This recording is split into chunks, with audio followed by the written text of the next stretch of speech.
One मधील पहिला question आहे सिलेक्ट करेक्ट अल्टरनेटिव्ह, योग्य पर्याय निवडा। पहिला त्यातील क्वेश्चन आहे in triangle ABC and triangle PQR. Triangle ABC आणि ट्रायंगल पीक्यूआर मध्ये 1 to 1 करस्पॉन्डन्स आहे। 1 to 1 करस्पॉन्डन्स आहे तेव्हा AB साइड आणि त्याची करस्पॉन्डिंग साइड QR यांचा रेशो, BC साइड आणि त्याची करस्पॉन्डिंग साइड PR यांचा रेशो, CA साइड आणि त्याची करस्पॉन्डिंग साइड PQ यांचा रेशो इक्वल आहे। तर आपल्याला सांगायचं आहे की ह्यापैकी कोणता आन्सर करेक्ट आहे, म्हणजे यापैकी कोणता पर्याय बरोबर आहे ज्याच्यामध्ये दोन ट्रायंगल या पद्धतीने सिमिलर आहेत। त्यासाठी थोडं फोर करूया आपण। त्यांनी काय दिले, AB ला करस्पॉन्डिंग साइड QR रेशो मध्ये आहे। AB ची करस्पॉन्डिंग साइड कोणती आहे, QR। नंतर BC ला PR करस्पॉन्डिंग साइड आहे, BC। B नंतर C लिहिला मी तर R नंतर P लिहा, कारण BC ला PR म्हणजे RP ही करस्पॉन्डिंग साइड आहे। CA ला PQ, CA आणि PQ, बरोबर। AB ला करस्पॉन्डिंग साइड कोणती आहे, QR। BC ची RP आणि AC ची कोणती आहे तर PQ। असा हा 1 to 1 करस्पॉन्डन्स आहे यांच्यामध्ये। तर तुम्ही पहा हे जे पर्याय दिले तुम्हाला त्या पर्यायामध्ये ABC ट्रायंगलचं नाव कधी BCA होते, कधी CBA होते, कधी CAB, म्हणजे हे चेंज होते। पण ह्या PQR ट्रायंगलचे नेम सेम दिले दरवेळेला, PQR PQR PQR PQR। मग हे जे मी QRP लिहिले त्याचं मी PQR करून घेते। मग जर मी QRPचं PQR करून घेतलं तर इकडचं जे नाव आहे हे लेटर पण चेंज होणार। ते कसे होणार, P लास्ट होता तुम्ही स्टार्टला घेतला, मग C लास्टला आहे तुम्ही स्टार्टला घेतला। इथं Q स्टार्टला होता तो मध्ये घेतला, मग इथला A जो स्टार्टला आहे तो पण मध्ये घ्यायचा। या ठिकाणी जो R मध्ये होता तो मी शेवट घेतला, मग इथला B मध्ये होता तो मी शेवट घेतला। म्हणजे 1 to 1 करस्पॉन्डन्स कोणता आहे तर PQR, 1 to 1 करस्पॉन्डन्स CAB, बरोबर। म्हणून triangle PQR similar triangle CAB किंवा CAB triangle similar triangle PQR। हा पर्याय कुठे आहे, या ठिकाणी। ट्रायंगल PQR आणि ट्रायंगल CAB हे सिमिलर आहेत। 1 to 1 करस्पॉन्डन्स कोणता आहे तर PQR, 1 to 1 करस्पॉन्डन्स CAB नुसार हे दोन ट्रायंगल एकमेकांना सिमिलर आहेत। आता आपण दुसरा क्वेश्चन पाहूया। If in triangle DEF and triangle PQR, triangle DEF आणि ट्रायंगल PQR मध्ये D अँगल आणि Q अँगल कॉन्ग्रुएंट आहे, R आणि E कॉन्ग्रुएंट आहे, then which of the following statement is false. तर कोणतं स्टेटमेंट यातलं फॉल्स आहे, हे पहिलं स्टेटमेंट आहे A, हे B स्टेटमेंट आहे, this is the C and this is the D। हे चार स्टेटमेंट आहे। चार स्टेटमेंट पैकी कोणतं फॉल्स आहे ते सांगायचं, करेक्ट सांगायचं नाही तर फॉल्स कोणते सांगायचं। तर D ला Q कॉन्ग्रुएंट आहे या दोन ट्रायंगल मध्ये, म्हणजे D आणि Q हे करस्पॉन्डिंग अँगल आहेत।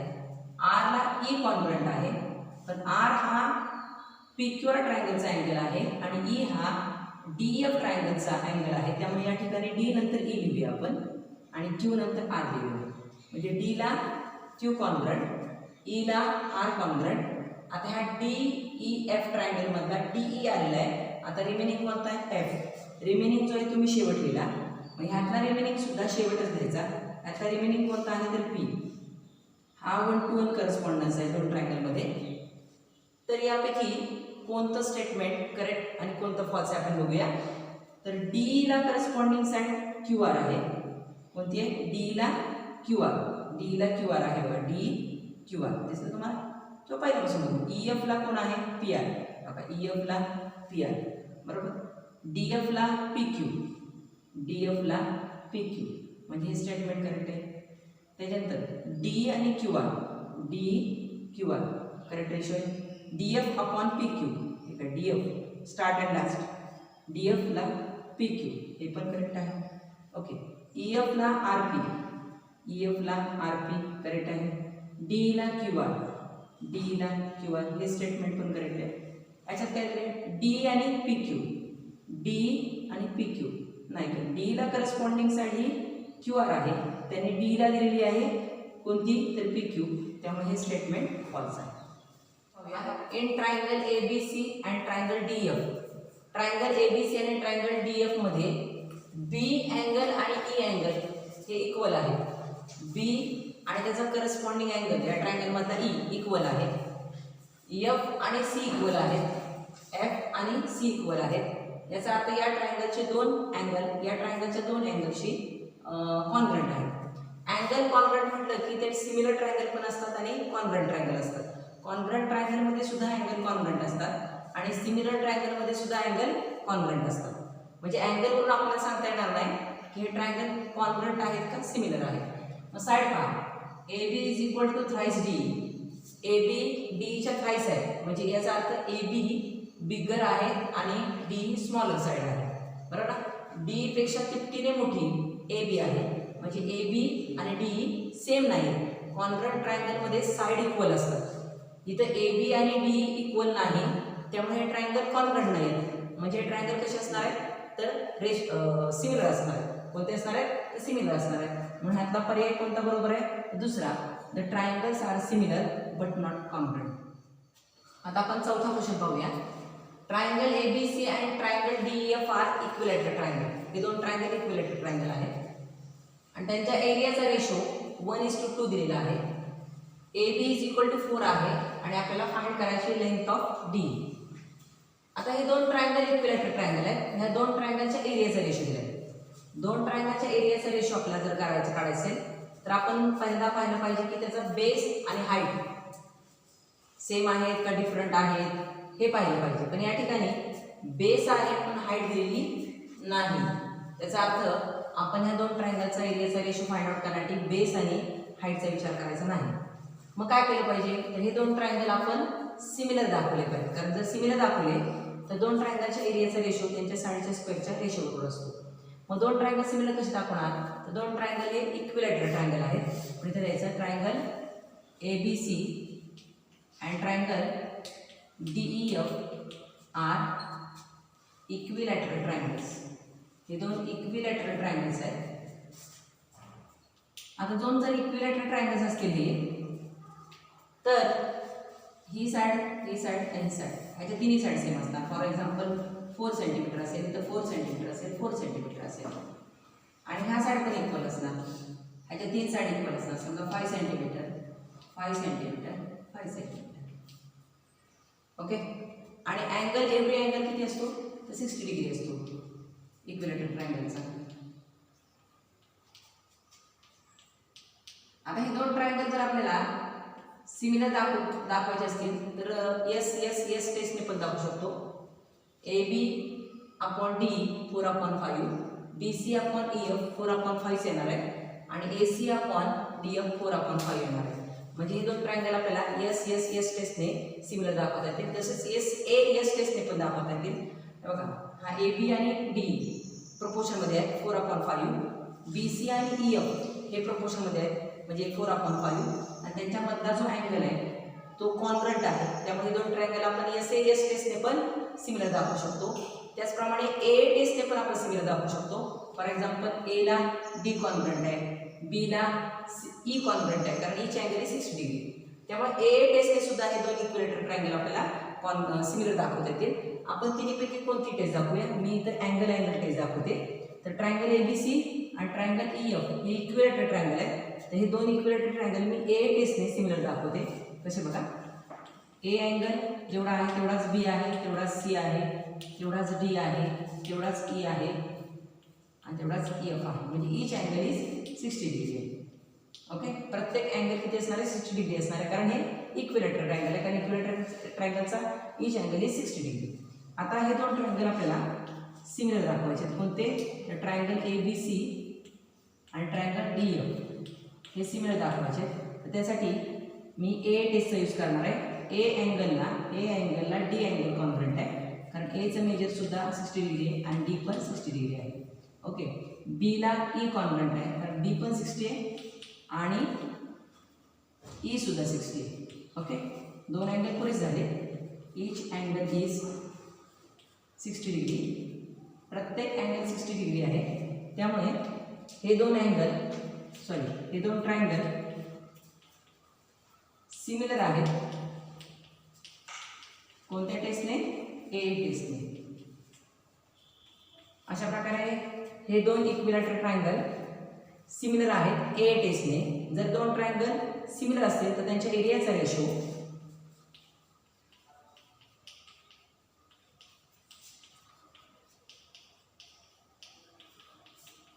हा त्यांच्या करस्पॉन्डिंग साइडच्या स्क्वेअरच्या रेशोवर असतो. आता याच्या करस्पॉन्डिंग साइड कोणत्या घ्यायच्या? त्यांनी दिल्यात ए बी आणि डी, त्याच घ्यायला पाहिजे आपल्याला.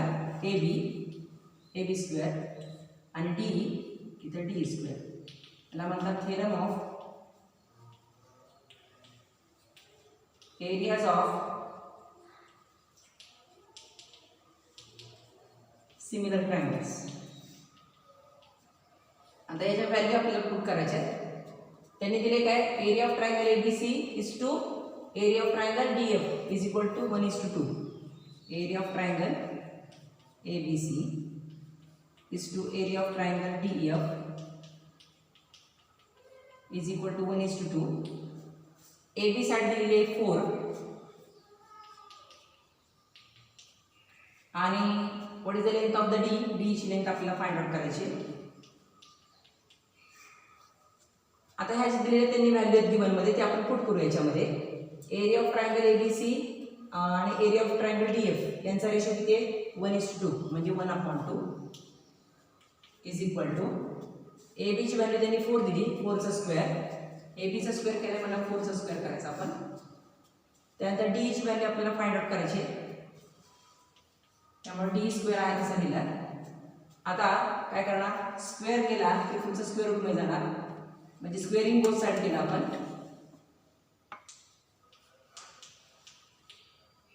ओके, 1 हा कोणाचा स्क्वेअर आहे? 1चा. 2 कोणाचा स्क्वेअर आहे? √2चा. 4/d. फ्रॅक्शन इक्वल आहे म्हटल्यावर क्रॉस मल्टिप्लिकेशन इक्वल असतं. d 1 जा d, 4 ने मल्टिप्लाय केलं √2ला 4√2. d ची व्हॅल्यू आलेली आहे 4√2, म्हणजे इथून जो पर्याय दिलेला आहे डी 4√2चा तो करेक्ट आहे. एक्स वाय पॅरलल सेक बीसी.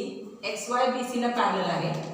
एक लाईन जर ट्रायंगलच्या एका साईडला पॅरलल असेल आणि दोन साईडला 2 डिस्टिंक्ट पॉईंट मध्ये इंटरसेक्ट करत असेल तर ती लाईन ट्रायंगलच्या दोन साईडला सेम रेशो मध्ये डिवाइड करते. फॉर एक्झाम्पल हे जर 3 सेंटीमीटर असेल, ही लेंथ 4 सेंटीमीटर आहे, ही 6 सेंटीमीटर आहे आणि 8 सेंटीमीटर आहे. तर 3 आणि 4 चा रेशो 3:4 येणार. 3 आणि 4 एका टेबलमध्ये नाही, सिम्पलेस्ट फॉर्म करता येत नाही. 6 आणि 8 मात्र 2च्या टेबलमध्ये. 2 3 जा 6 आणि 2 4 जा 8, म्हणजे इकडचा रेशो पण 3:4 आणि इकडचा रेशो पण 3:4. ह्याला म्हणतात बेसिक प्रोपोर्शनॅलिटी थेरम. आता त्यांनी सांगितले यापैकी कोणतं स्टेटमेंट ट्रू आहे, तर कोणतं आहे पाहूया. तर ए मध्ये काय त्यांनी दिलेलं आहे? AB/AC equal AX/AY. हा रेशो इक्वल आहे असं त्यांनी सांगितलं. तर हा रेशो इक्वल आहे का खरं पाहूया. AB म्हणजे काय? AB इथून म्हणजे 6 + 8 किती झाले? 14. AC किती आहे? 3 + 4 किती झाले? 7. AX किती आहे? 6. AY किती आहे? 3.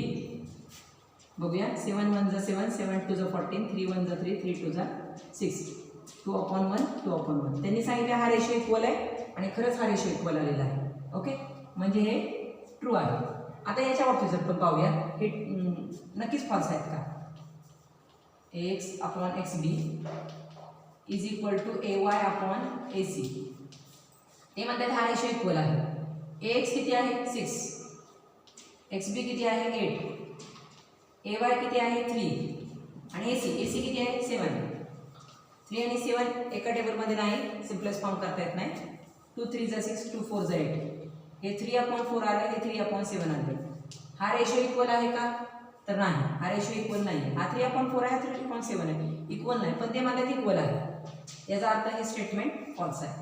C AX/YC is equal to AY/XB. Okay, X किती आहे? 6. YC किती आहे? 4. AY किती आहे? 3 आणि XB किती आहे? 8. 3 आणि 8 एका टेबलमध्ये नाही, सिम्पलेस्ट फॉर्म करता येणार नाही. इथं करता येईल. 2 3 जा 2 2 जा 3/2. हा रेशो इक्वल नाही. हा 3/2 आहे, हा 3/8 आहे. ते म्हणतात हा रेशो इक्वल आहे, पण हा रेशो इक्वल नाही आहे. म्हणजे हे स्टेटमेंट पण फॉल्स आहे. आता D A B upon Y C is equal to A C upon X B. A B किती आहे 14, वाय सी किती आहे 4, ए सी किती आहे 7 आणि एक्स बी किती आहे बघा 8. 7 आणि 8 एका टेबलमध्ये नाही, सिम्पलेस्ट फॉर्म करता येणार नाही. 14 आणि 2 च्या टेबलमध्ये 2 2 4, 2 7 14, 7/2. मग हा रेशो आपल्याला इक्वल दिसत नाही आहे, म्हणजे ते म्हणतात की हा रेशो इक्वल आहे, पण हा रेशो इक्वल नाही आहे, त्यामुळे हे स्टेटमेंट फॉल्स आहे.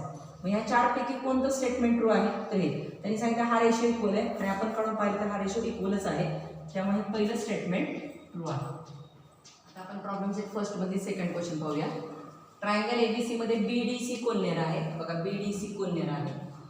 बीडी 7 आहे, बीसी 20 आहे आणि आपल्याला या दिलेल्या ट्रायंगलच्या एरियाचा रेशो फाइंड आउट करायचा आहे. हे ट्रायंगल कोणते एबीडी, एडीसी आणि एबीसी. एबीडीचा बेस आहे बीडी, एडीसीचा बेस आहे डीसी आणि एबीसी ट्रायंगलचा बेस आहे बीसी. म्हणजे तिन्ही ट्रायंगलचे बेस डिफरंट आहे, पण तिन्ही ट्रायंगलला एक व्हर्टेक्स कॉमन आहे आणि त्या व्हर्टेक्समधून जर मी हाईट काढली तर ही हाईट तिन्ही ट्रायंगलची असणार. ही हाईट जी आहे ती एबीडी ट्रायंगलची पण आहे, ही हाईट एडीसी ट्रायंगलची पण आहे आणि ही हाईट एबीसी ट्रायंगलची पण आहे. याचा अर्थ ह्या तिन्ही ट्रायंगलचा हाईट सेम आहे. हाईट सेम आहे म्हटल्यावर त्या तिन्ही ट्रायंगलच्या एरियाचा रेशो त्यांच्या बेसेसच्या प्रमाणात असणार. मग एबीडी ट्रायंगलचा बेस आपल्याला माहिती आहे बीडी 7, एबीसी ट्रायंगलचा बेस आपल्याला माहिती आहे बीसी 20, पण एडीसी ट्रायंगलचा बेस जो डीसी आहे तो आपल्याला फाइंड आउट करायला पाहिजे. तो कसा करणार तर आपल्याला डीसी फाइंड आउट करायचा आहे. डीसी म्हणजेच काय, डीसी कसा फाइंड करणार तर बीसी मधून आपल्याला बीडी सबट्रॅक्ट करावं लागणार. बीसी मायनस बीडी, त्याचं रिझन आहे B dash D dash C. BDC collinear आहे. बीसी किती आहे 20, बीडी आहे 7, 20 मधून 7 गेले झाले किती 13, तर डीसी आलेला आहे 13. ओके. आता हे तिन्ही ट्रायंगल जे आहेत त्यांची हाईट सेम आहे. का सेम आहे तर triangle ABD, triangle ADC and triangle ABC have common vertex. ह्या तिन्ही ट्रायंगलचा व्हर्टेक्स कॉमन आहे ए. तिन्ही ट्रायंगलला ए व्हर्टेक्स कॉमन आहे.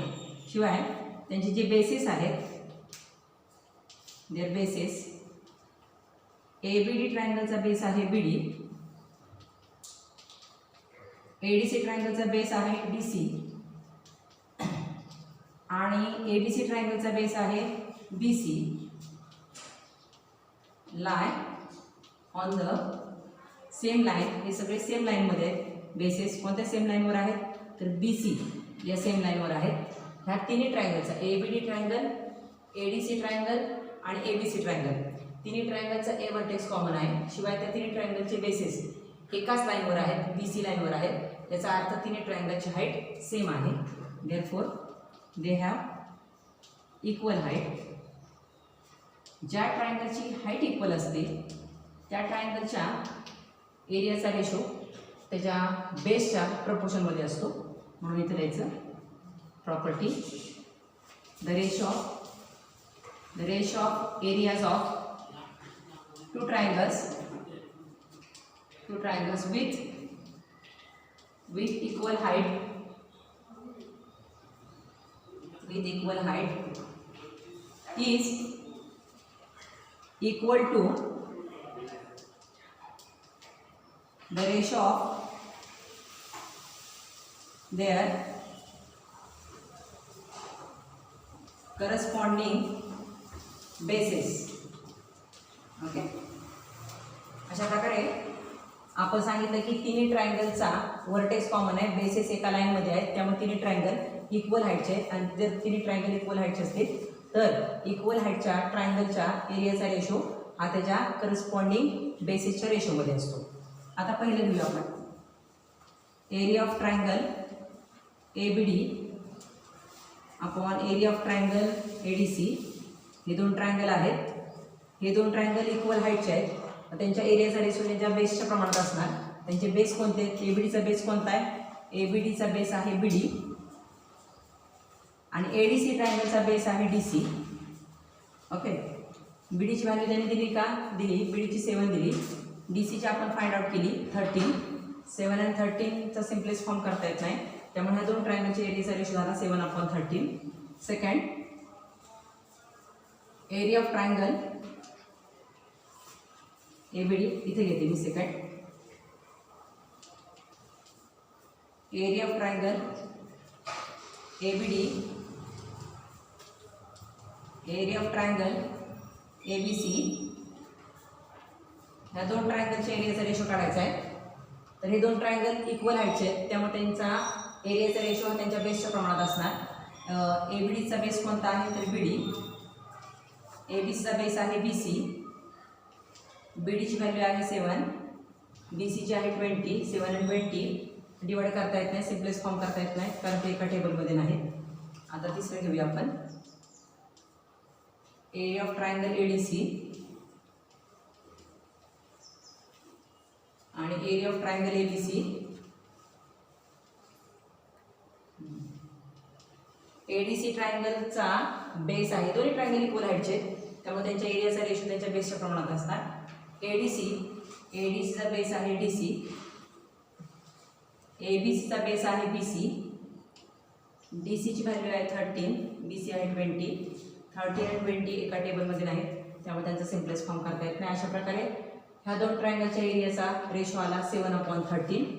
ह्या दोन ट्रायंगलच्या एरियाचा रेशो आला 7/20 आणि ह्या दोन ट्रायंगलच्या एरियाचा रेशो आलेला आहे 13/20. Third question, the ratio of areas of two triangles with equal height is 2:3. दोन ट्रायंगल आहेत ज्यांची हाईट सेम आहे, अशा दोन ट्रायंगलच्या एरियाचा रेशो 2:3 आहे. Base of smaller triangle 6 centimetre आहे, तर आपल्याला फाइंड करायचं आहे base of the bigger triangle. आता आपल्याला ट्रायंगलची नावं दिलेली आहेत, त्यामुळं त्याचे एरिया आणि बेस आपल्याला मानावं लागेल. लेट, आता पहिल्यांदा स्मॉलर ट्रायंगलचा एरिया आणि बेस मानायचा की बिगर ट्रायंगलचा आहे, डिसाईड कसं होणार? तर त्यांनी रेशो जो दिलेला आहे 2:3, यामध्ये स्मॉल नंबर पहिल्यात आहे आणि बिगर नंबर नंतर आहे, त्यामुळे स्मॉलर ट्रायंगलचा एरिया आणि बेस पहिल्यांदा मानूया आणि बिगर ट्रायंगलचा बेस आणि एरिया नंतर मानूया. Let area and base of smaller triangle be A1 and B1 respectively. त्याचप्रमाणे आपण बिगर ट्रायंगलचा एरिया आणि बेस मानूया. Let area and base of bigger triangle be A2 and B2 respectively. Okay, आता पहा, दोन ट्रायंगल आहेत ज्यांची हाईट इक्वल आहे, अशा दोन ट्रायंगलच्या एरियाचा रेशो हा त्यांच्या करस्पॉन्डिंग बेसच्या रेशो बरोबर असतो, त्यामुळे तो आपण ती प्रॉपर्टी आहे त्या ठिकाणी लिहायला पाहिजे. The ratio of areas of two triangles with equal height is equal to the ratio of their corresponding bases.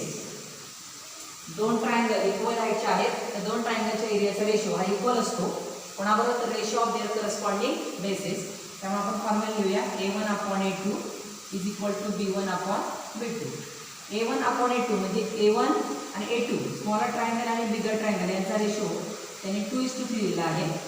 Smaller ट्रायंगलची base 6 centimetre दिला आहे, स्मॉलर ट्रायंगल म्हणजे B1 6 सेंटीमीटर दिलेला आहे. आपल्याला बिगर ट्रायंगल म्हणजे B2 ची B2 म्हणजे बिगर ट्रायंगलचा बेस फाइंड आउट करायचा आहे. ह्याच्यामध्ये आपण व्हॅल्यू सबस्टिट्यूट करूया. A1/A2 2/3, B1/B2. B1ची व्हॅल्यू 6 आहे, B2ची व्हॅल्यू नाही आपल्याकडे. क्रॉस मल्टिप्लाय करू. 2 × B2 2B2 6 3 18 multiply two divide 2, 2ने डिवाइड केलं 18ला 9 आलं. B2 म्हणजेच काय तर base of bigger triangle is 9 centimetre. सेटमधला चौथा क्वेश्चन पाहूया. ABC अँगल आणि DCB अँगल प्रत्येक अँगलचं मेजरमेंट डिग्री आहे. AB 6 आहे, DC 8 आहे. तर आपल्याला या दोन ट्रायंगलच्या एरियाचा रेशो फाइंड आउट करायचा आहे. तर हे दोन ट्रायंगल पाहूया आपण कोणते आहेत. तर ट्रायंगल ABC आणि ट्रायंगल DCB. ह्या दोन ट्रायंगलमध्ये इन ट्रायंगल ABC मध्ये जर बेस पाहिला तर ट्रायंगल ABCचा बेस कोणता आहे BC. ट्रायंगल ABCची हाईट चेक करा. हा जर BC आहे तर बेसवर ही हाईट आहे परपेंडिक्युलर म्हणजे AB. दुसरा ट्रायंगल पाहूया आपण DCB.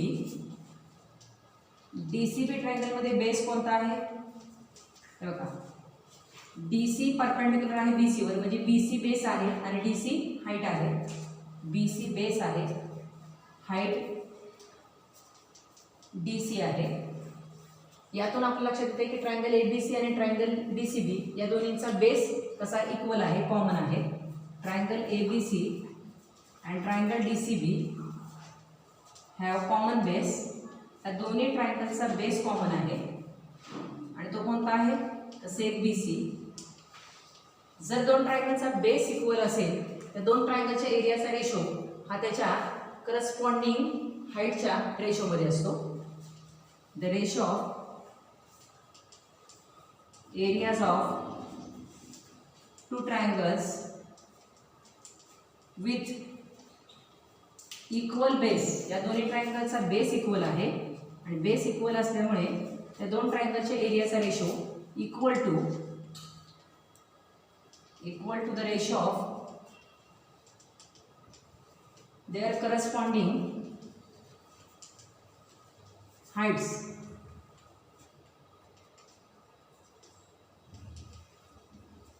या प्रॉपर्टीनुसार आपण असं लिहितो A1/A2 is equal to H1/H2. Okay. A1 म्हणजे फर्स्ट ट्रायंगल चा ratio area of triangle ABC. A2 म्हणजे सेकंड ट्रायंगलचा रेशो DCB. H1 म्हणजे फर्स्ट ट्रायंगलची हाईट, ट्रायंगल ABCची हाईट आहे AB. H2 म्हणजे DCB ट्रायंगलची हाईट DC. आता याच्यामध्ये कोणकोणते व्हॅल्यू तुम्हाला दिले आहेत. AB 6 दिलेला आहे, DC 8 दिलेला आहे. AB 6 आहे, DC 8 आहे. आपण या व्हॅल्यू सबस्टिट्यूट करूया याच्यामध्ये. ह्या दोन ट्रायंगलच्या एरियाचा रेशो आपल्याला फाइंड आउट करायचा, तो दिलेला नाही त्यांनी आपल्याला. Area of triangle ABC upon area of triangle DCB is equal to AB ची व्हॅल्यू किती आहे 6, DC किती आहे 8. 6 आणि 8 एकाच टेबलमध्ये 2च्या, त्यामुळे आपण याचा सिम्पलेस्ट फॉर्म करू शकतो. 2 3 जा 2 4 जा. अशा प्रकारे ट्रायंगल ABC आणि ट्रायंगल DCB या दोन ट्रायंगलच्या एरियाचा रेशो आलेला आहे 3/4. फिफ्थ क्वेश्चन आहे. In the figure PM is equal to 10 centimetre. हे बघा ही PM हाईट आहे ट्रायंगल PQS ची, ती 10 सेंटीमीटर दिलेली आहे. एरिया ऑफ ट्रायंगल PQS, हा ट्रायंगल PQS आहे, त्याचा एरिया आहे 100 square centimetre. Area of triangle QRS, हा QRS ट्रायंगल त्याचा एरिया आहे 110 स्क्वेअर सेंटीमीटर. आणि we have to find out the value of the NR. आपल्याला NR ची व्हॅल्यू फाइंड आउट करायची. तर हे दोन ट्रायंगल आहेत, यांच्यामध्ये बेस आणि हाईटचा उल्लेख आहे. म्हणजे आपण 1.1 मध्ये जे दोन ट्रायंगलच्या एरियाचा रेशो दिलेत त्याचा विचार करूया की दोन ट्रायंगलच्या एरियाचा जर आपण रेशो फाइंड आउट करायचा असेल, त्यांनी दिला एरिया पण समजा फाइंड आउट करायचं असेल तर आपल्याला बेस आणि हाईट पाहिले पाहिजे. या दोन्ही ट्रायंगलचा बेस सेम आहे बघा. ट्रायंगल PQS चा बेस QS आहे आणि ट्रायंगल QRS चा बेस पण QS आहे. म्हणजे दोन ट्रायंगल सेम बेसचे आहेत. सेम बेसचे असतील तर त्या दोन ट्रायंगलच्या एरियाचा रेशो हा त्यांच्या हाईटच्या प्रमाणात असतो. तर तेच लिहूया आपण की पहिला ट्रायंगल आहे कोणता तर ट्रायंगल आहे PQS. ट्रायंगल PQS मध्ये बेस आहे, चेक करा. ट्रायंगल PQS मध्ये बघा ही हाईट आहे. हाईट नेहमी बेसवर परपेंडिक्युलर असते, म्हणजे हाईट आहे PM आणि बेस आहे QS. बेस QS आणि हाईट कोणती आहे तर PM. आता तो खालचा ट्रायंगल पाहूया, ट्रायंगल QRS. हा ट्रायंगल QRS मध्ये बेस पहा, आता ही हाईट आहे, हे टोक आहे ना, हा ट्रायंगलचं हे टोक आहे, म्हणजे हा बेस आहे, बेस आहे म्हणजे ही हाईट आहे. ओके, बेस कोणता आहे QS. ट्रायंगल QRS चा बेस आहे QS, हाईट आहे RN म्हटलं तरी चालेल, NR म्हटलं तरी चालेल, हाईट आहे NR. यात पहा दोन्ही ट्रायंगलचा बेस इक्वल आहे, ह्याचा बेस पण QS आहे, ह्याचा पण बेस QS आहे. इथे लिहूया आपण triangle PQS and triangle QRS have common base किंवा इक्वल बेस म्हणा. कोणता आहे कॉमन बेस से QS. याचा अर्थ दोन हे ट्रायंगल इक्वल बेसचे आहेत आणि इक्वल बेसचे असतील तर दोन ट्रायंगलच्या एरियाचा रेशो हा त्यांच्या कशाबरोबर असतो, त्यांच्या तर हाईटच्या प्रमाणात असतो. ट्रायंगल द रेशो प्रॉपर्टी लिहूया आपण, the ratio of areas of two triangles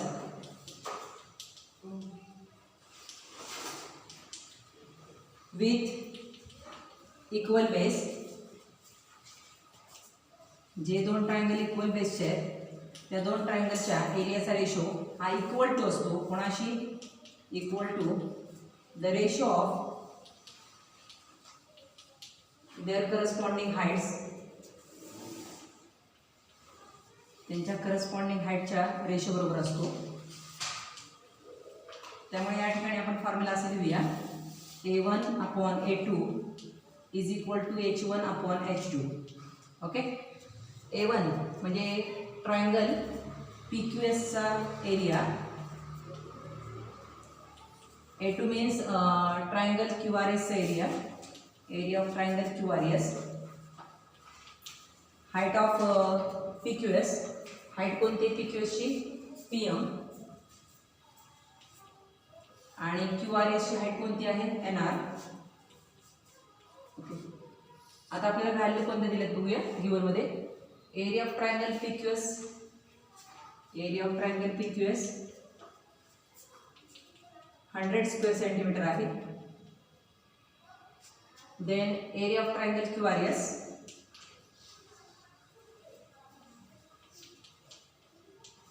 110 square centimetre आहे. अजून काय दिलेलं आहे, PM 10 दिलेलं आहे, 10 आहे आणि NR ची व्हॅल्यू आपल्याला फाइंड आउट करायची आहे. तर ह्या व्हॅल्यूज आपण ह्याच्यामध्ये सबस्टिट्यूट करूया. एरिया ऑफ ट्रायंगल PQS चा एरिया आहे 100, QRS चा एरिया आहे 110 इज इक्वल टू PM ची व्हॅल्यू त्यांनी दिलेली आहे आपल्याला 10 आणि NR ची व्हॅल्यू आपल्याला फाइंड आउट करायची आहे. हे बघा इथं 0 0 कॅन्सल झाला. आता राहिले 10 आणि 11. 10 आणि 11 एका टेबलमध्ये नाही, त्यामुळे आपल्याला त्याचा सिम्पलेस्ट फॉर्म करता येणार नाही. मग इथं काय करूया आपण, तर क्रॉस मल्टिप्लाय करू. 10 ने मल्टिप्लाय केले आणि NR ला 10 multiply NR is equal to 11 ने मल्टिप्लाय करूया 10 ला 110 आन्सर येणार. आपल्याला NR ची व्हॅल्यू काढायची. तर NR ची व्हॅल्यू आपण कशी काढणार आहोत, तर मल्टिप्लाय 10 तिकडे डिवाइड करूया. जर 10 ने आपण 110 ला मल्टिप्लाय डिवाइड केलं तर आपल्याला आन्सर मिळणार आहे 11. याचा अर्थ NR ची व्हॅल्यू किती आली आपली 11 सेंटीमीटर. 6 क्वेश्चन आहे, triangle MNT similar triangle QRS. हे दोन ट्रायंगल सिमिलर आहेत. Length of altitude drawn from point T. Point T मधून एक अल्टिट्यूड काढलेला आहे, त्याची लेंथ आहे 5.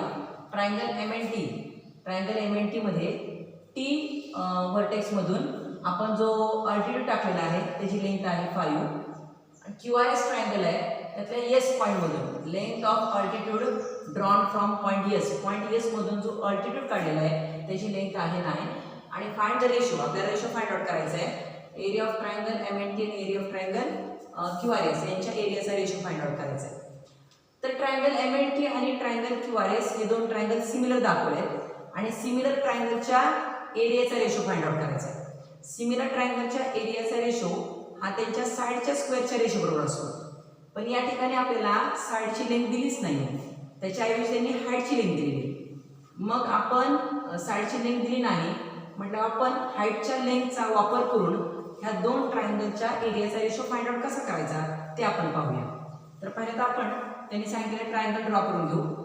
ट्रायंगल पहिला कोणता आहे MNT आणि दुसरा ट्रायंगल आहे QRS. ट्रायंगल MNT आणि ट्रायंगल QRS हे दोन ट्रायंगल आहेत. हे दोन ट्रायंगल सिमिलर आहेत. Triangle MNT similar triangle QRS हे गिवन आहे. ओके, पुढे दिले त्यांनी altitude drawn from point T मधून का पॉइंट T मधून अल्टिट्यूड टाकला. अल्टिट्यूड म्हणजे काय तर T व्हर्टेक्स मधून त्या T व्हर्टेक्सच्या अपोजिट साइडवर जो परपेंडिक्युलर काढलेला असतो त्याला अल्टिट्यूड म्हणतात. तर त्या T पॉइंट मधून जो अल्टिट्यूड काढलेला आहे त्याची लेंथ आहे 5. इथे काहीतरी नाव देऊ आपण TA. ओके, आणि S पॉइंट मधून जो अल्टिट्यूड काढलेला आहे त्याची इथे B नाव देते, त्याची लेंथ आहे 9. आता ट्रायंगल MNT आणि ट्रायंगल QRS हे सिमिलर आहेत. सिमिलर ट्रायंगल जे असतात त्यांच्या साइड्स करस्पॉन्डिंग साइड्स प्रोपोर्शन मध्ये असतात. MN upon QR is equal to NT upon RS is equal to MT upon QS. Corresponding sides of similar triangle this is first. अशा प्रकारे दोन ट्रायंगल सिमिलर सांगितले त्यामुळे आपण त्याच्या साइड प्रोपोर्शन मध्ये दाखवले. आता आपल्याला काय करावं लागणार की ह्या अल्टिट्यूडची लेंथ दिलेली आहे त्यांनी आपल्याला, त्यामुळे अल्टिट्यूडमुळे जे ट्रायंगल तयार झाले ते ट्रायंगल आपण सिमिलर दाखवतो. म्हणजे कोणते ट्रायंगल तर ट्रायंगल TAM आणि ट्रायंगल कोणता SBQ. हे दोन ट्रायंगल आपण सिमिलर दाखवू टेस्टने, AA टेस्टने, SS टेस्टने किंवा SS टेस्टने. तर मी इथे AA टेस्टने दोन ट्रायंगल सिमिलर दाखवते.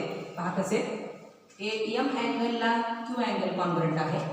त्याचं कारण हा ट्रायंगल MNT आणि ट्रायंगल QRS हे सिमिलर आहेत असं गिवन मध्ये दिलेलं आहे. मग ट्रायंगल सिमिलर आहेत म्हणल्यावर त्याचे करस्पॉन्डिंग अँगल कॉन्ग्रुएंट असतात. त्यामुळे M अँगल आणि Q अँगल कॉन्ग्रुएंट आहे. Angle M congruent angle Q हे दोन अँगल कॉन्ग्रुएंट आहे कारण गिवन आहे. ट्रायंगल हे सिमिलर गिवन मध्ये दिलेत म्हणजे त्याचे अँगल पण कॉन्ग्रुएंट आहेत, हे झालं गिवन. आता TAM आणि SBQ हे अँगल कॉन्ग्रुएंट आहेत. त्याचं कारण आहे each angle is 9 degree.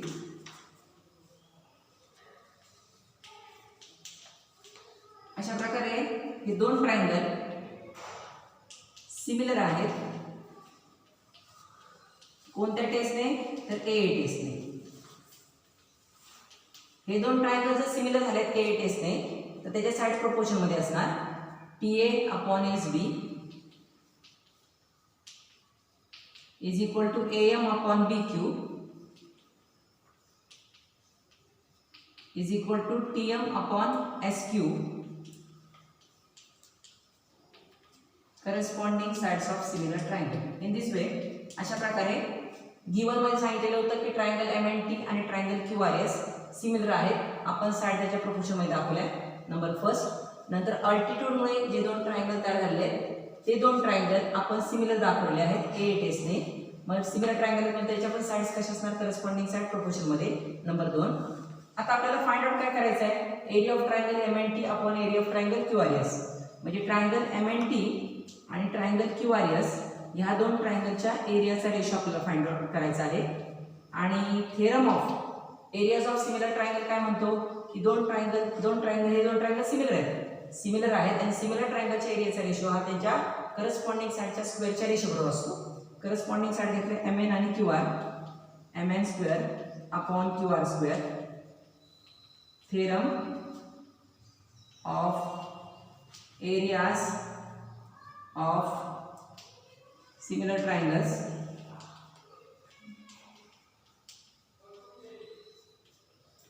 Okay, आता हा स्क्वेअर मी कॉमन घेते.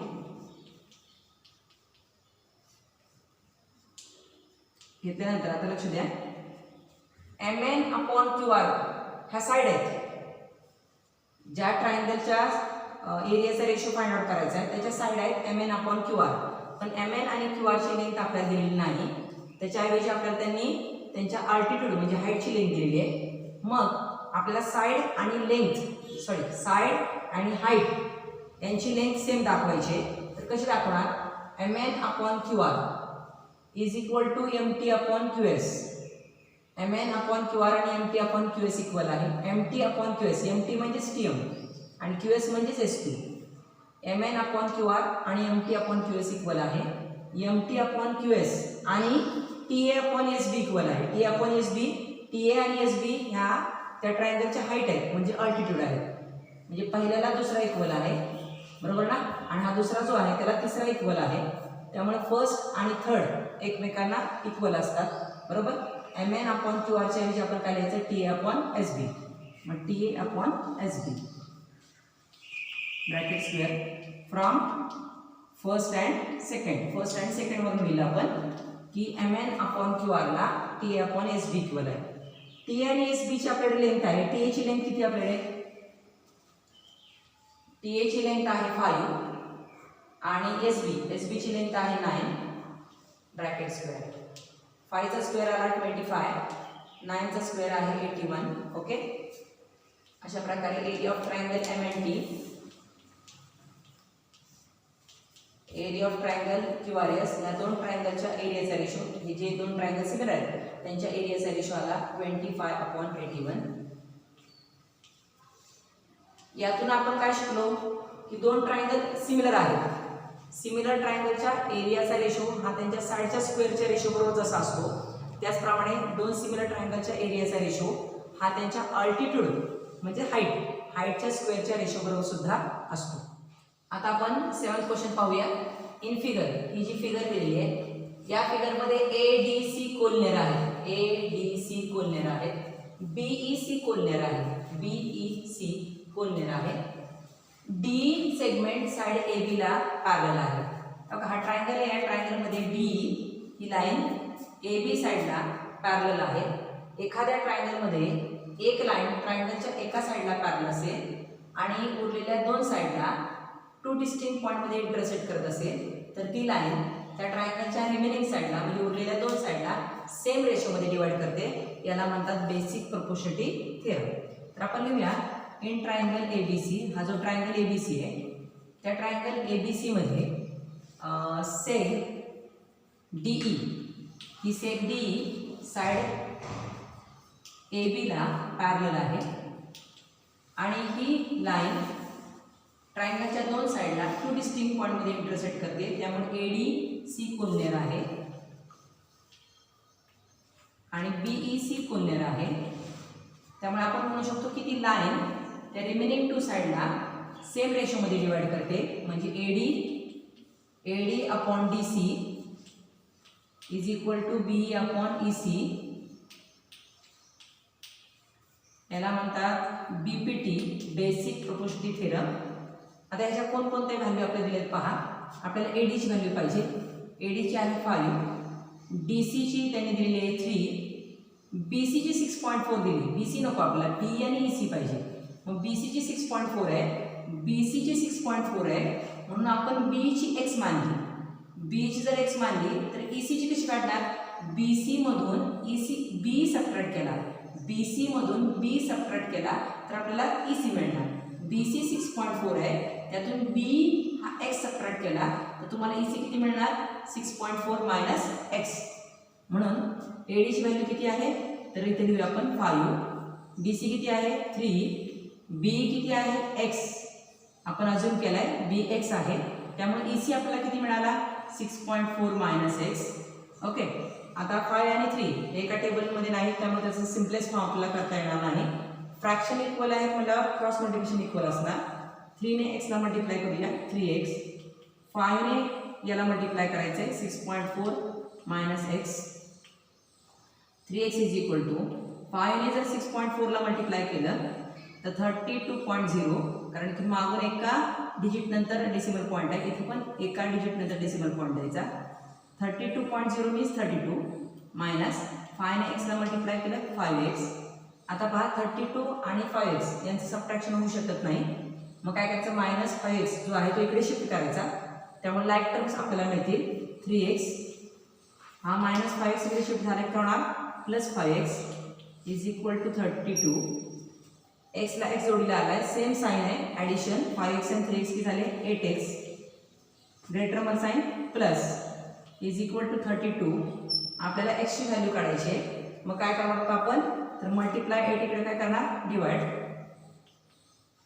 32 ला 8 ने डिवाइड केलं तर 8 1 जा 8 8 4 जा 32 आन्सर आले x ची व्हॅल्यू किती आली 4 बरोबर आपल्याला सांगितले फाइंड आउट करायला b ची व्हॅल्यू आणि b ची व्हॅल्यू आपण किती मानली x म्हणजे x म्हणजे कोण आहे b आलेला आहे आपला 4 8 क्वेश्चन आहे इन द फिगर या फिगर मध्ये seg PA seg QB seg PA seg QB seg RC and seg SD या सगळ्या लाइन्स ह्या लाइन AD ला परपेंडिक्युलर आहेत आणि AB 60 आहे BC 70 आहे CD 80 आहे आणि PS 280 आहे तर आपल्याला फाइंड करायचं आहे PQ QR आणि RS तर कसे फाइंड करणार येते लक्षात बघा आपल्याला पहिल्यांदा पाहायचं आहे PA QB RC आणि SD या सगळ्या एकाच लाईनला परपेंडिक्युलर आहेत एकाच लाईनला परपेंडिक्युलर असतील तर ह्या लाईन्स एकमेकांना काय असतात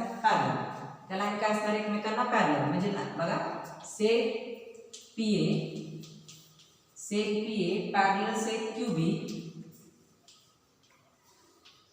पॅरलल सेक RC आणि पॅरलल सेक SD ह्या सर्व लाईन एकमेकांना पॅरलल आहेत कारण त्याचं कारण आहे perpendicular to the same line perpendicular to the same line एकाच लाईनला त्या परपेंडिक्युलर असल्यामुळे हे सगळ्या सेगमेंट एकमेकांना पॅरलल आहेत जर ह्या सगळ्या सेगमेंट एकमेकांना पॅरलल आहेत तर पॅरलल लाईनने तयार केलेले इंटरसेप्ट जे असतात त्याची प्रॉपर्टी काय आहे by property of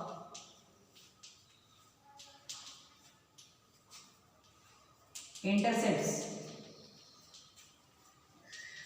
made by parallel lines इथं 3 पेक्षा जास्त पॅरलल लाईन आहेत 3 पॅरलल लाईन असत्या तर 3 पॅरलल लाईन आणि त्याच्या 2 ट्रान्सव्हर्सल यांची प्रॉपर्टी आपण पाहिली आहे पण इथं 3 पेक्षा जास्त पॅरलल लाईन असतील तर आपण property of intercept made by parallel lines use करायची ती कोणती आहे तर इथं AB आणि PQ चा रेशो सेम असणार AB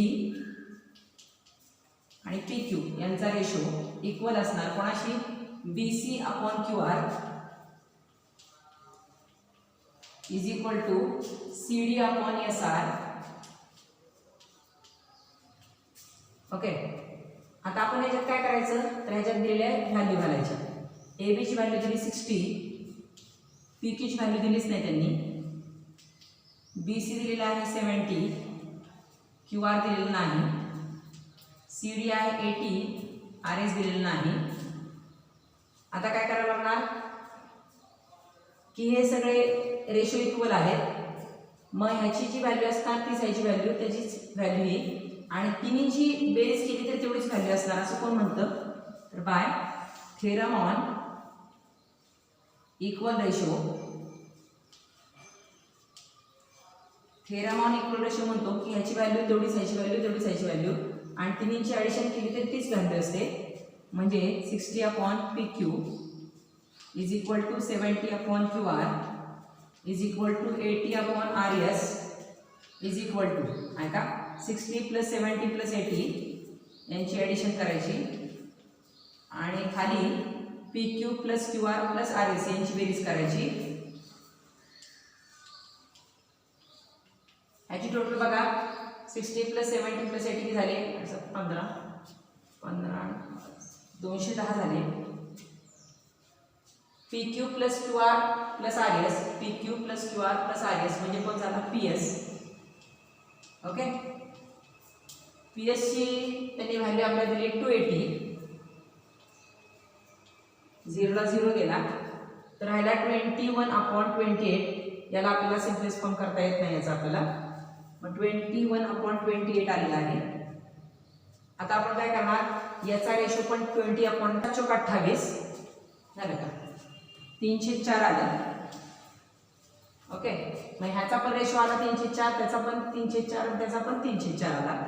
तर काय करायचं, 60/PQ is equal to 3/4, 70/QR is equal to 3/4, 80/RS is equal to 3/4. आता काय करणार, क्रॉस मल्टिप्लिकेशन करणार आणि PQ ची किंमत काढणार, QR ची किंमत काढणार आणि कशाची काढणार आपण, RS ची किंमत काढणार.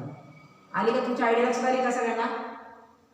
चला पुन्हा एकदा असं चुकलंच होतं ना आपलं. आता 8 क्वेश्चन मध्ये सांगितले, इन द फिगर, या फिगर मध्ये सेग PA, सेग QB, सेग RC and सेग SD, हे बघा PA, QB, RC आणि SD हे एकाच लाईनला परपेंडिक्युलर आहेत. कोणत्या लाईनला, AD ला. हे सर्व या सेगमेंट आहेत एकाच लाईनला परपेंडिक्युलर जर असतील तर ह्या लाईन एकमेकांना काय असतात, पॅरलल. ओके, त्यांनी AB ची व्हॅल्यू 60 दिली, BC 70 दिली, CD 80 दिली, PS 280 दिली आणि आपल्याला PQ, QR आणि RS यांच्या व्हॅल्यू फाइंड आउट करायच्या. तर पहिल्या गिवन मध्ये काय दिलंय की PA, QB, RC आणि SD ह्या ज्या सेगमेंट आहेत ते एकाच लाईनला म्हणजे AD ला परपेंडिक्युलर आहेत, त्यामुळे ह्या लाईन एकमेकांना पॅरलल असणार. कोणकोणत्या लाईन, तर seg PA parallel seg QB parallel seg RC parallel seg SD. तर ह्या सेगमेंट एकमेकांना पॅरलल का, कारण त्या perpendicular to the same line, एकाच लाईनला परपेंडिक्युलर आहेत, perpendicular to the same line AD, बरोबर. एकाच लाईनला त्या परपेंडिक्युलर आहेत, त्यामुळे त्या सेगमेंट एकमेकांना पॅरलल आहेत. 3 जर लाईन पॅरलल असत्या आणि त्याला 2 ट्रान्सव्हर्सलने इंटरसेक्ट केलं असतं तर आपण property of 3 parallel lines and their transversal घेतली असती. पण 3 पेक्षा जास्त पॅरलल लाईन असतील आणि त्यांना 3 पेक्षा जादा पॅरलल लाईन असतील आणि त्याला 2 ट्रान्सव्हर्सलने इंटरसेक्ट केलं असेल तर आपण कोणती प्रॉपर्टी पाहिजे, तर by the property of intersects made by parallel lines. ही जी प्रॉपर्टी आहे ही प्रॉपर्टी काय सांगते आपल्याला, AB आणि PQ यांचा रेशो इक्वल असतो कोणाशी, BC आणि QR च्या रेशोशी इक्वल असतो, DC आणि SR च्या रेशो, DC म्हणा CD म्हणा, CD आणि SR म्हणा, RS म्हणा, हरकत नाही, रेशोशी इक्वल असतो. असं कोण म्हणतात, तर property of intersect made by parallels. Parallels 3 पेक्षा जास्त पॅरलल्स असतील तर property of intersect made by parallels ही प्रॉपर्टी काय सांगते, तर AB आणि PQ चा रेशो AB आणि PQ चा रेशो जो असतो तो इक्वल असतो BC आणि QR च्या रेशोशी, तो इक्वल असतो CD आणि RS च्या रेशोशी. आता त्याच्यामध्ये ज्या व्हॅल्यू दिल्या त्या आपण सबस्टिट्यूट करू. AB ची व्हॅल्यू त्यांनी 60 दिलेली आहे, BC ची 70 दिलेली आहे, CD ची 80 दिलेली आहे. ओके, आता आपण काय करणार आहोत, आपल्याला PS ची व्हॅल्यू दिली आहे पण इथं PS नाही आहे त्यामुळे ती व्हॅल्यू आपल्याला सबस्टिट्यूट करता येत नाही, पण PQ, QR आणि RS ची जर ॲडिशन केली तर PS येतं. मग या ठिकाणी आपण कोणता थेरम वापरणार आहोत, थेरम ऑन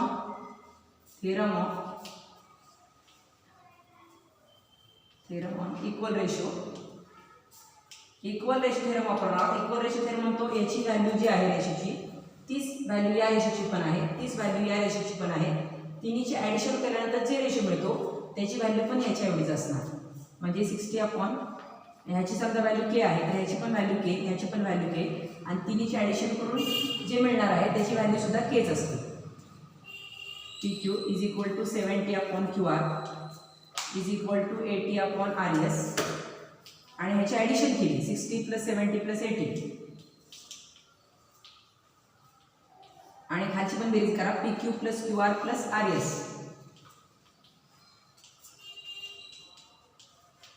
आता वरच्याची ॲडिशन जी झाली आहे 210 झाली आहे, 60 + 70 + 80 ची. PQ + QR + RS, PQ + QR + RS म्हणजे ॲडिशन करणार PS.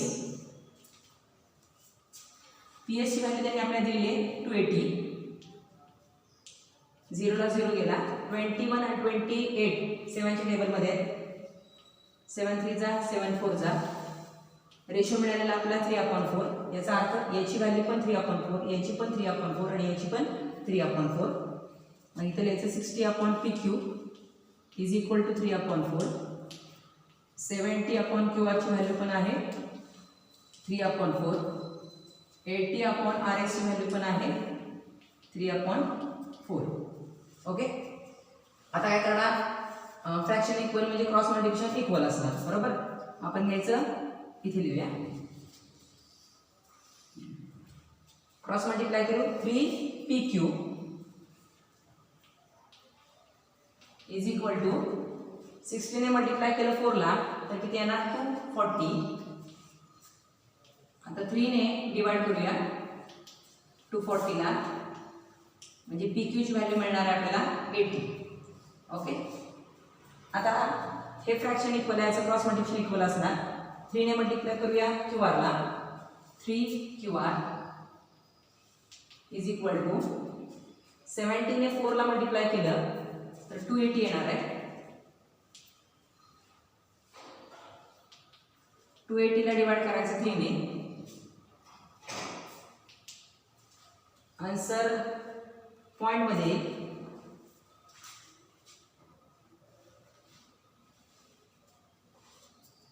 कट कर. 3 ने 280 ला डिवाइड करता येणार नाही. 3 आणि 280 एका टेबलमध्ये येत नाही, त्यामुळे QR ची व्हॅल्यू 280/3 आहे. आता पुढचं घेऊया आपण. 3 ने मल्टिप्लाय करू RS ला 3RS इज इक्वल टू 4 ने मल्टिप्लाय केलं 80 ला 320 येणार. मल्टिप्लाय 3 इकडे काय होणार डिवाइड होणार. 3 ने 320 ला पण डिवाइड करता येत नाही, सिम्पलेस्ट फॉर्म करता येत नाही. म्हणून PQ ची व्हॅल्यू झाली 80, QR ची झाली 280/3 आणि RS ची व्हॅल्यू झाली 320/3.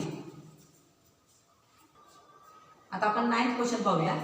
इन ट्रायंगल PQR, हा ट्रायंगल PQR आहे. ट्रायंगल PQR मध्ये PM इज मीडियन. PM ही मीडियन आहे. PM median. मीडियन म्हणजे काय, तो वर्टेक्स आणि त्याच्या अपोजिट साइडचा मिड पॉइंट यांना जॉईनिंग करणारी सेगमेंट असते, त्याला मिड पॉइंट म्हणतात. तर PM कोण आहे, मीडियन. PM मीडियन आहे. हा बोल काय आशंका करते का तुम्ही. आता आपण 9th क्वेश्चन पाहूया. इन ट्रायंगल PQR, हा ट्रायंगल PQR आहे. ट्रायंगल PQR मध्ये seg PM is median. Seg PM ही मीडियन आहे. मीडियन म्हणजे काय, तो वर्टेक्स आणि त्याच्या अपोजिट साइडचा जो मिड पॉइंट आहे त्यांना जॉईनिंग करणारी सेगमेंट म्हणजे मीडियन आहे. PM जर मीडियन आहे तर M हा मिड पॉइंट आहे सेगमेंट QR चा. M जर सेगमेंट QR चा मिड पॉइंट आहे तर QM आणि MR हे दोन इक्वल पार्ट्स आहेत. म्हणजे M मिड पॉइंटमुळे सेगमेंट QR चे दोन इक्वल पार्ट्स पडतात. QM आणि MR हे दोन इक्वल पार्ट्स आहेत. आता आपण पुढे पाहूया. Angle bisector of angle PMQ and PMR intersect side PQ and side PR in point X and Y. बघा हा PMQ अँगल आहे, त्याचा बायसेक्टर आहे MX. तो साइड PQ ला X पॉइंट मध्ये इंटरसेक्ट करतोय आणि PMR चा बायसेक्टर आहे MY. तो साइड PR ला M पॉइंट मध्ये इंटरसेक्ट करतोय. तर प्रूव्ह करायचं आपल्याला XY पॅरलल QR. XY ही QR ला पॅरलल आहे. त्यासाठी त्यांनी आपल्याला ऍक्टिव्हिटी दिली. ऍक्टिव्हिटी फिल करायची आपल्याला. ट्रायंगल PMQ मध्ये, हा ट्रायंगल PMQ आहे, चेक करा. हा ट्रायंगल PMQ, हे बघा हा ट्रायंगल PMQ आहे. हा ट्रायंगल PMQ मध्ये रे MX बायसेक्टर आहे अँगल PMQ चा. रे MX हा अँगल PMQ चा जर बायसेक्टर असेल तर बायसेक्टरमुळे अपोजिट साइडचे जे दोन पार्ट्स पडले त्यांचा रेशो आणि ट्रायंगलच्या रिमेनिंग साइड यांचा रेशो इक्वल असतो. म्हणजे PX/XQ is equal to MP/MQ. PX/XQ is equal to MP/MQ. यालाच आपण थेरम ऑफ अँगल बायसेक्टर किंवा property of angle bisector of a triangle म्हणतो. आता दुसरा ट्रायंगल पाहूया. ट्रायंगल PMR मध्ये रे MY बायसेक्टर आहे अँगल PMR चा. हे बघा हा ट्रायंगल PMR आहे. हा ट्रायंगल PMR मध्ये अँगल PMR म्हणजे M अँगल, त्याचा बायसेक्टर कोणता आहे MY. तर तर या बायसेक्टरमुळे हे जे दोन पार्ट्स पडलेत अपोजिट साईडचे पी वाय आणि वाय आर यांचा रेशो इक्वल असतो त्या ट्रायंगलच्या दोन रिमेनिंग साईडच्या रेशोशी, म्हणजे M P upon M R. P Y upon Y R is equal to M P upon M R. या ठिकाणी त्यांनी दिले की M P upon M Q is equal to M P upon M R. म्हणजे ही right side same आहे. Right side same असण्याचे कारण आहे की एम पी आणि एम पी न्यूमरेटर सेम आहे. एम क्यू आणि एम आर हा डिनॉमिनेटर पण सेम आहे, कारण एम क्यू आणि एम आर डिनॉमिनेटर सेम आहे. त्याचं कारण एम हा क्यू आरचा मिड पॉईंट आहे, त्यामुळे क्यू एम आणि क्यू आर म्हणजे एम क्यू आणि एम आर इक्वल आहेत. न्यूमरेटर सेम, डिनॉमिनेटर सेम, त्यामुळे हे दोन फ्रॅक्शन एकमेकांकिंवा रेशो इक्वल आहेत. जर राईट साईडचे रेशो इक्वल असतील तर लेफ्ट साईडचे रेशो पण एकमेकाला इक्वल असणार. म्हणजे P X upon X Q is equal to P Y upon Y R. आता हे कुठे चेक करू? P X upon X Q is equal to P Y upon Y R. P X upon X Q is equal to P Y upon Y R. ही line X Y आहे. Line X वायने ह्या दोन साईडचे बघा, ह्या दोन साईडला सेम रेशोमध्ये डिवाइड केलेलं आहे. लाईन एक्स वायने या दोन साईडला सेम रेशोमध्ये डिवाइड केलेलं आहे, म्हणून तर P X upon X Q is equal to P Y upon Y R आपल्याला इक्वल मिळालेले आहेत. याचा अर्थ होतो एक्स वायने या दोन साईडला सेम रेशोमध्ये डिवाइड केलेला आहे, म्हणून एक्स वाय लाईन ही क्यू आर साईडला पॅरलल आहे. एक्स वाय लाईन ही क्यू आर साईडला पॅरलल आहे. त्याचं कारण आहे converse of BPT. 10 question in figure. हा फिगर जी आहे त्यामध्ये bisector of angle B and C of triangle A B C intersect each other in point X. Angle B आणि अँगल सीचे बायसेक्टर हे एक्स पॉईंटमध्ये इंटरसेक्ट करत आहेत आणि line X intersect side B C in point Y. Line A Y आहे ती side बी सीला वाय पॉईंटमध्ये इंटरसेक्ट करते. ए बीची व्हॅल्यू दिली, ए सीची व्हॅल्यू दिली, बी सीची व्हॅल्यू दिली आणि आपल्याला एक्स अपॉन एक्स वाय हा रेशो फाइंड आउट करायचा आहे. तर काय करूया आपण? हा ट्रायंगल घेऊया. आपल्याला ट्रायंगल ए बी वाय हा ट्रायंगल घेऊ. In triangle A B Y, triangle A B वायमध्ये अँगल ए बी वाय चा बायसेक्टर आहे ray B X. Ray B X is bisector of angle A B Y.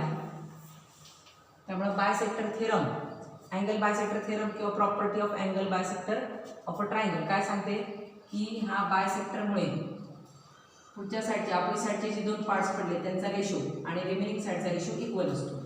म्हणजे A B upon B Y, A B upon B Y is equal to A X upon X Y, A X upon X Y. यालाच आपण theorem of angle bisector असं म्हटलं तरी चालेल किंवा property of angle bisector of a triangle असं लिहिलं तरी चालेल. This is the first. आता आपण सेकंड ट्रायंगल सिलेक्ट करूया. ए सी वाय हा ट्रायंगल घेऊया. In triangle A C Y, triangle A C वायमध्ये रे सी एक्स हा बायसेक्टर आहे अँगल ए सी वायचा. Ray C X is bisector of angle A C Y. त्यामुळे bisector theorem आपण इथं पण यूज करू शकतो. त्या बायसेक्टरमुळे अपोजिट साईडचे जे दोन पार्ट्स पडले त्यांचा रेशो आणि रिमेनिंग साईडचा रेशो इक्वल असणार.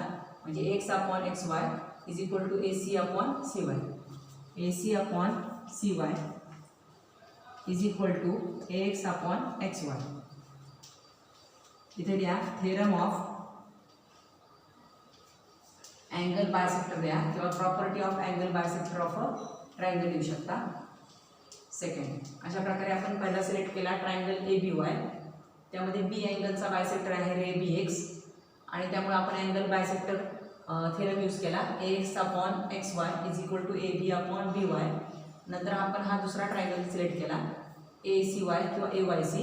या ट्रायंगलमध्ये सी अँगलचा जो बायसेक्टर आहे रे सी एक्स, बरोबर ना, त्याने जे दोन पार्ट्स पडले अपोजिट साईडचे त्यांचा रेशो म्हणजे X upon X Y is equal to A C upon C Y लिहिलेलं आहे आपण थेरम ऑफ अँगल बायसेक्टर. आता फर्स्ट आणि सेकंडमध्ये पहा एक्स अपॉन एक्स वाय आणि हा रेशो इक्वल आहे. एक्स अपॉन एक्स वाय हा रेशो इक्वल आहे. याचा अर्थ हे तिन्ही रेशो एकमेकांना इक्वल आहे. याला आपण ट्रान्झिटिव्हिटी म्हणतो. A B upon B Y is equal to A C upon C Y is equal to X upon X Y by transitivity.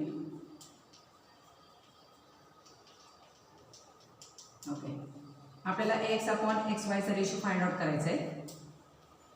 या ठिकाणी आपल्याला ए बीची व्हॅल्यू दिलेली आहे, ए सीची व्हॅल्यू दिलेली आहे, पण बी वाय आणि वाय सीची व्हॅल्यू दिलेली नाही. बी वाय आणि वाय सीची जर आपण ॲडिशन केली तर आपल्याला बी सी मिळतो. ज्या बी सीची व्हॅल्यू त्यांनी आपल्याला दिलेली आहे. मग ह्या दोन्हीची आपण ॲडिशन करू शकतो. कशी? तर बाय इक्वल रेशो फिरा. मग A B plus A C upon B Y plus C Y, त्याला म्हणतात by theorem on equal ratio. Theorem on equal ratio सांगतो या रेशोची व्हॅल्यू जर के असेल आणि ह्या इक्वल आहे म्हणजे ह्या रेशोची पण व्हॅल्यू के, आणि ह्यांची ॲडिशन केली तरी व्हॅल्यू किती येणार? केच. ए बीची व्हॅल्यू दिली 5, ए सीची आहे 4, B Y upon C Y means B C, कारण बी वाय सी कोलनियर आहे. B Y plus C Y is equal to B C. X upon X Y 5 plus 4 किती झाले? 9. बी सीची व्हॅल्यू त्यांनी दिलेली आहे आपल्याला 6 is equal to X upon X Y. 3चा table 3 3 9 3 2 6 3 upon 2 is equal to X upon X Y. अशा प्रकारे आपण एक्स अपॉन एक्स वायचा रेशो फाइंड आउट केलेला आहे 3 अपॉन 2. 11 मध्ये आहे की इन क्वाड्रॅटरल एबीसीडी. हा क्वाड्रॅटरल एबीसीडी आहे आणि क्वाड्रॅटरल एबीसीडी मध्ये सेक एडी पॅरलल सेक बीसी, एडी आणि बीसी पॅरलल आहे. हे बघा, ही एडी आणि बीसी पॅरलल आहे. दोन लाईन एकमेकांना पॅरलल आहे. ही जर ट्रान्सव्हर्सल घेतली तर या ट्रान्सव्हर्सलमुळे हे जे अल्ट्रेट अँगल तयार झाले ते अल्ट्रेट अँगल कॉन्ग्रंट असणार, आणि दोन पॅरलल लाईनला ट्रान्सव्हर्सल इंटरसेक्ट केलं की तयार होणारे अल्ट्रेट अँगल कॉन्ग्रंट असतात. ओके, सेक एडी पॅरलल सेक बीसी आणि सेक AC is their transversal.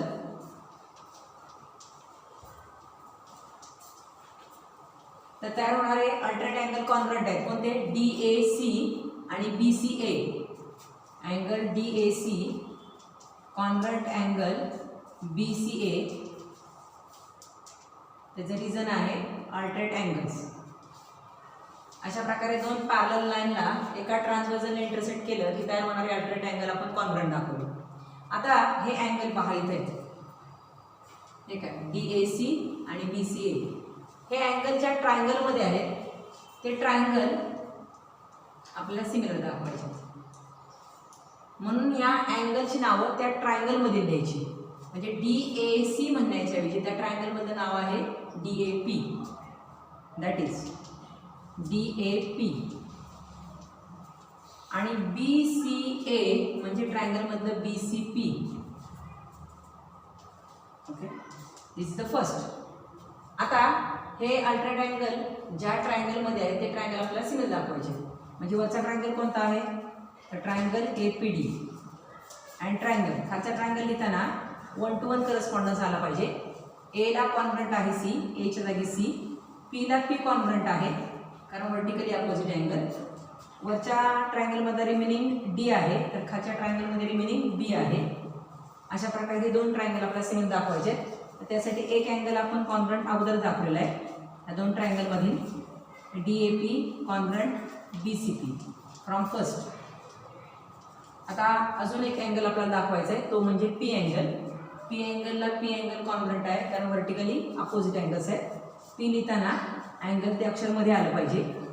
APD आणि CPB म्हणजे P ला P कॉन्ग्रंट आहे कारण वर्टिकली अपोजिट अँगल्स.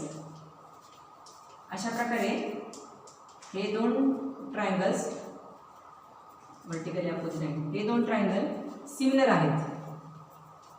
कोणत्या टेस्टने? तर AA टेस्टने. दोन ट्रायंगल सिमिलर झाले. सिमिलर ट्रायंगलचे करस्पॉन्डिंग साइड्स प्रोपोर्शनमध्ये असतात. मग AP upon CP is equal to PD upon PB equal to AD upon CB because these are corresponding sides of similar triangle. आता हे ट्रायंगल सिमिलर आहे त्यामुळे साईड प्रोपोर्शनमध्ये दाखवलं आहे. तर आपल्याला जे प्रूव्ह करायचं आहे AP अपॉन PD, AP आहे PD आहे, PC अपॉन BP हे ह्या पेअरमध्ये त्यामुळे ही पेअर घेतली आपण.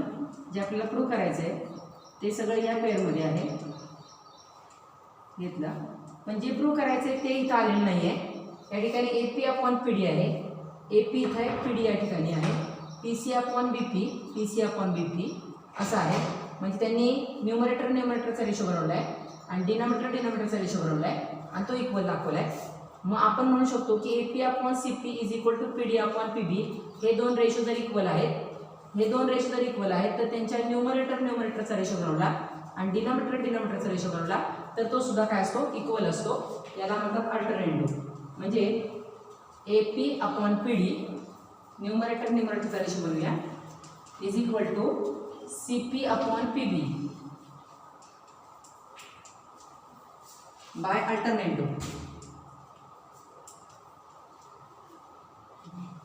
जे आपल्याला प्रूव्ह करायचं आहे ते आलेलं आहे AP अपॉन PD आलेलं आहे बघा. That is AP upon PD is equal to CP upon PB. CP म्हणजेच PC अपॉन PB म्हणजेच काय BP. ओके, अशा प्रकारे प्रूव्ह केलेलं आहे आपण AP upon PD is equal to PC upon BP. 12th question पाहूया. XY parallel AC. XY AC ला पॅरलल आहे. Twice AX is equal to thrice BX आहे. XY ची व्हॅल्यू 9 आहे. तर ही ॲक्टिव्हिटी आपल्याला कंप्लीट करायची. या ठिकाणी दिले twice AX is equal to thrice BX. Therefore AX upon BX is equal to आपल्याला लिहायचं आहे. आता आपण थोडं रफ करूया. Twice AX is equal to thrice BX. इथे AX लिहिला, मल्टिप्लाय BX या ठिकाणी शिफ्ट केला तर डिवाइड BX होणार. हा 3 मल्टिप्लाय टू इकडे काय होणार डिवाइड 2. म्हणजे AX अपॉन BX ची व्हॅल्यू किती आली 3 अपॉन 2. ओके, त्याच्यानंतर इथे पहा या ठिकाणी त्यांनी हे AX upon BX is equal to 3 upon 2 याचा कॉम्पोनंट केलाय. कॉम्पोनंट म्हणजे काय तर खालचा डिनॉमिनेटर वर काय केला ॲड केला. AX plus BX upon BX is equal to आता AX ची व्हॅल्यू किती आहे 3, BX किती आहे 2, BX किती आहे 2. AX प्लस BX म्हणजे काय AB. AX प्लस BX म्हणजे AB अपॉन BX. 3 प्लस 2 किती झाले 5 अपॉन 2. AB अपॉन BX हा रेशो आपल्याला 5 अपॉन 2 मिळाला. त्यांनी सांगितले हे दोन ट्रायंगल सिमिलर दाखवा. BCA ट्रायंगल आणि BCA आणि BYX हे ट्रायंगल आपण सिमिलर दाखवू शकतो. कसे बघा, ह्या दोन लाईन पॅरलल आहे. ही ट्रान्सव्हर्स जर घेतली तर हे दोन करस्पॉन्डिंग अँगल झाले. ह्या दोन लाईन पॅरलल आहे. ही ट्रान्सव्हर्स जर घेतली तर हे दोन अँगल करस्पॉन्डिंग अँगल झाले. बरोबर, ते कॉन्ग्रुएंट आहेत. अशा प्रकारे हा मोठा ट्रायंगल आणि हा छोटा ट्रायंगल एकमेकांना सिमिलर आहेत. कोणत्या टेस्टने A टेस्टने सिमिलर झाले. आता सिमिलर ट्रायंगलच्या साईड कशा असतात प्रोपोर्शनमध्ये आपल्या. त्यापैकी AC इथं लिहिलं आहे. XY ची व्हॅल्यू त्यांनी 9 दिली, 9 इथं पुट केली. BA अपॉन BX म्हणजेच AB अपॉन BX ची व्हॅल्यू आहे 5 अपॉन 2. आता आपल्याला इथं फाइंड आउट करायची आहे AC ची व्हॅल्यू. हा मल्टिप्लाय 9 इकडे काय करणार सॉरी डिवाइड 9 इकडे काय करणार मल्टिप्लाय केला. जर आपण समजा असं केलंय रफ करूया 5 upon 2 is equal to AC upon 9 divide या ठिकाणी काय होणार मल्टिप्लाय होणार. 2 आणि 9 डिवाइड करता येणार नाही, एका टेबलमध्ये नाही. 2 आणि 5 डिवाइड करता येणार नाही कारण एका टेबलमध्ये नाही. त्यामुळे असं मल्टिप्लाय करूया. 9 5 जा 45 divide by 2 is equal to AC. जर 2 ने आपण 45 डिवाइड केलं तर आपल्याला आन्सर मिळणार आहे 22.5. अशा प्रकारे आपण ही ॲक्टिव्हिटी कंप्लीट केलेली आहे आणि त्यांनी सांगितलेली व्हॅल्यू AC ची फाइंड आउट करा. ती AC ची व्हॅल्यू फाइंड आउट केली 22.5. प्रॉब्लेम सेट 1 मधील लास्ट क्वेश्चन पाहूया. इन फिगरमध्ये the vertices of square DEFG या स्क्वेअरची vertices are on sides of triangle ABC.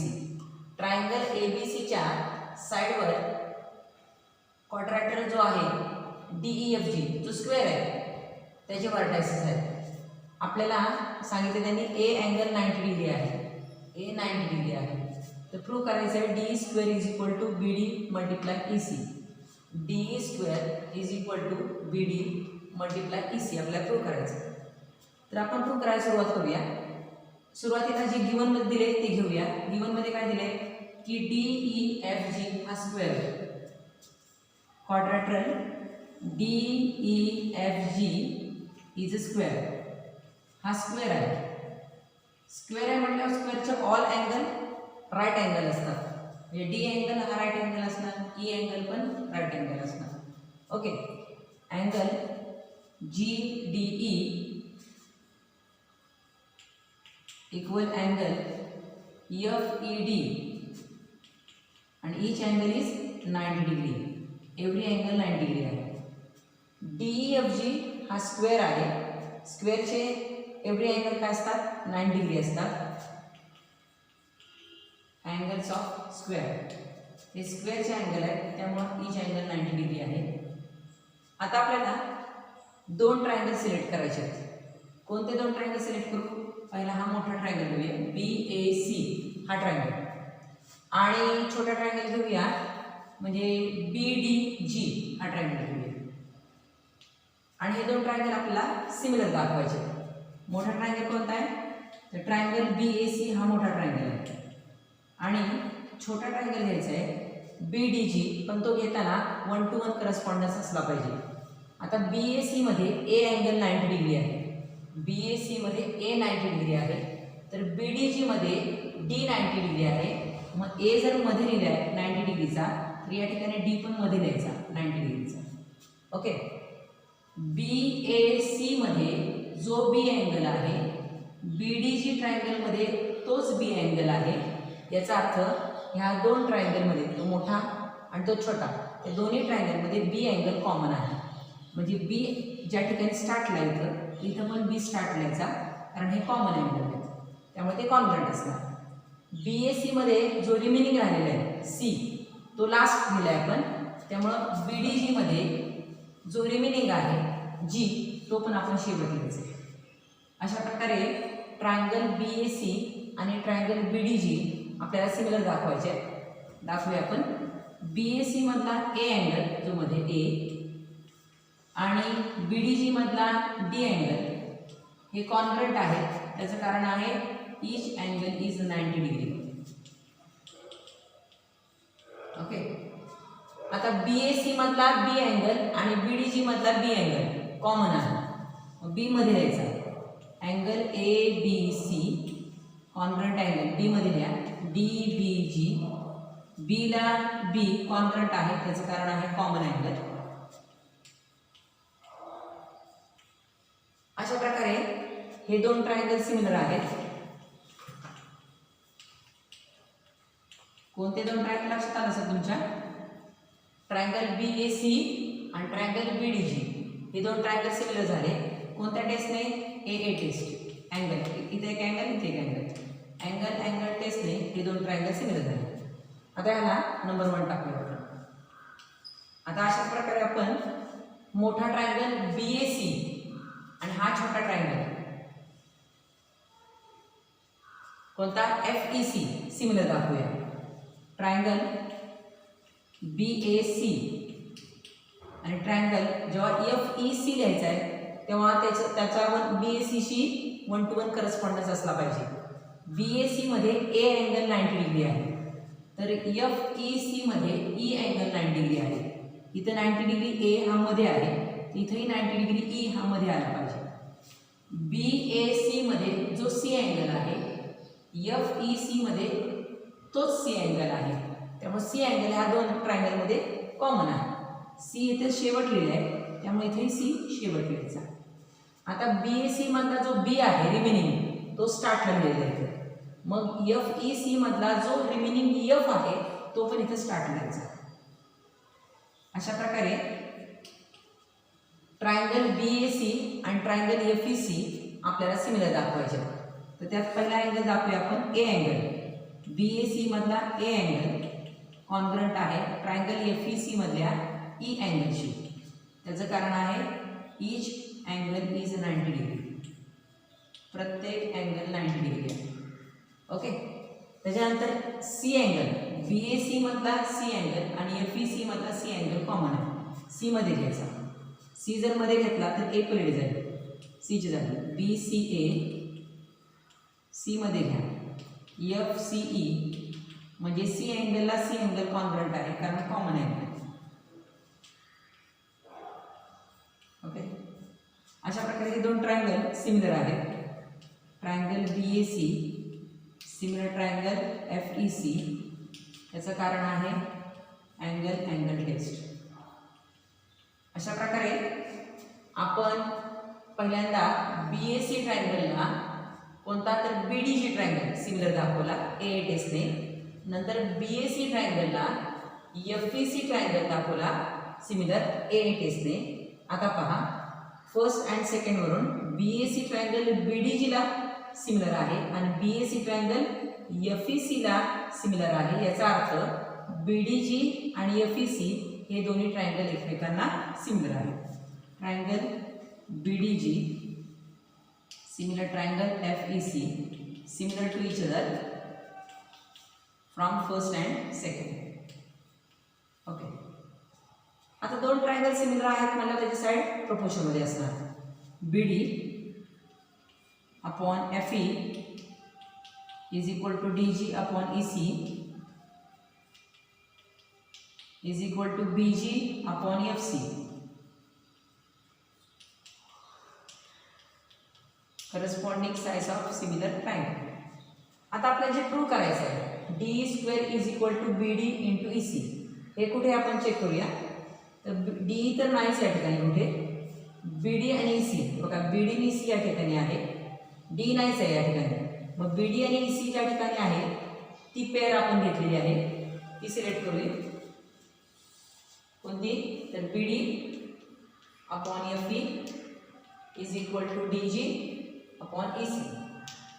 आता BD मल्टिप्लाय EC होऊ शकते या ठिकाणी, पण इथं D² आहे, याचा अर्थ इथे पण D पाहिजे होता आणि इथे पण Dच पाहिजे होता, पण इथं D नाही आहे. मग D आणि DG आणि FE यांचा काय रिलेशन आहे, काय संबंध आहे पहा.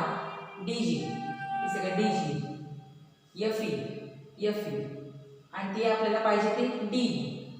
ह्या साइड्स ऑफ स्क्वेअर आहे, स्क्वेअरच्या साइड आहेत आणि स्क्वेअरच्या ऑल साइड कशा असतात, कॉन्व्हर्ट असतात.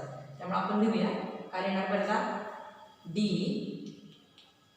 Is equal to FE is equal to GD किंवा DG is equal to GF. ह्या ऑल साइड कॉन्ग्रुएंट आहे, त्याचं कारण आहे की साइड्स ऑफ स्क्वेअर ह्या स्क्वेअरच्या साइड आहेत आणि त्यामुळे ह्या इक्वल आहेत. जर मी FE च्या ऐवजी D लिहिलं आणि DG च्या ऐवजी पण D लिहिलं तर काय फरक पडत नाही, कारण D, DG आणि FE हे इक्वल आहेत कारण त्या साइडच्या, त्या स्क्वेअरच्या साइड आहेत. त्यामुळे मी काय करते, FE च्या ऐवजी पण D लिहिते आणि DG च्या ऐवजी पण काय लिहिते, D लिहिते. व्हॅल्यू चेंज होणार नाही. FE च्या जागी D लिहिते आणि DG जागी पण Dच लिहिते. ओके, आता काय करणार, क्रॉस मल्टिप्लाय करू.